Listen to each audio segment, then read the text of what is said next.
तो हम clonal selection theory पढ़ते हैं। क्लोनल सिलेक्शन थ्योरी में क्या होता है, मतलब बेसिकली हमें इंस्ट्रक्शनल थ्योरी में क्या था कि एंटीजन इंस्ट्रक्ट कर रहा था कि कैसे एंटीबॉडी बनानी है। सिलेक्शन थ्योरी में क्या होता है, हमारे पास एक मासिव लाइब्रेरी होती है। जैसे लाइब्रेरी में काफ़ी सारी बुक्स होती है अलग अलग, वैसे ही इस वाली लाइब्रेरी में बी एंड टी सेल्स है जिसके पास अलग अलग रिसेप्टर्स है।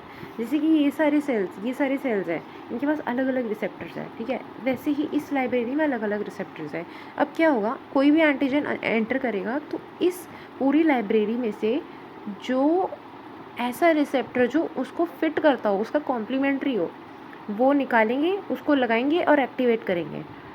मतलब पहले से ही तैयार है हमारे पास सब कुछ, हमें बस सेलेक्ट करके लगाना है, ठीक है। इसके 4 पोस्टुलेट्स हैं क्लोनल सिलेक्शन थ्योरी के। पहले तो रैंडम स्पेसिफिसिटी।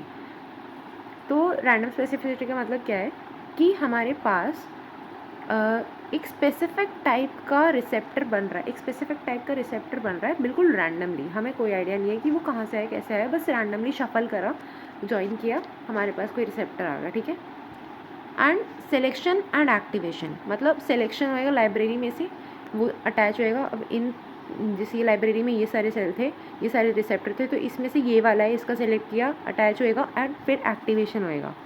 अब क्लोनल एक्सपेंशन में बेसिकली क्या होता है, अब एक्टिवेट हो गया है तो क्या होगा, जो एक्टिवेटेड सेल है एक्टिवेटेड बी सेल, वो करेगा प्रोलिफरेट, मतलब काफ़ी सारे सेल्स में डिवाइड करेगा।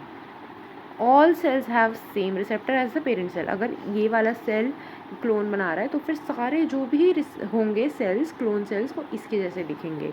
और सेल्फ टॉलरेंस मतलब कि अगर हमारा, जैसे मान ले कि ये कोई सेल है, इसके पास ये है और ये वाला सेल हर्ट का है एंड ये हमारे पास रिसेप्टर है, तो क्या होगा, ये जैसे कि अपने ही सेल को हार्म करने वाला होगा। तो ये जब बोन मैरो में बन रहा होगा और मैच्योर हो रहा होगा ना, तभी इसको हटा देंगे कि भाई नहीं, ये तो हमारे हर्ट के सेल को डैमेज करेगा, इसीलिए इसको हटा दो, इसको एट एन अर्ली स्टेज हटा देंगे।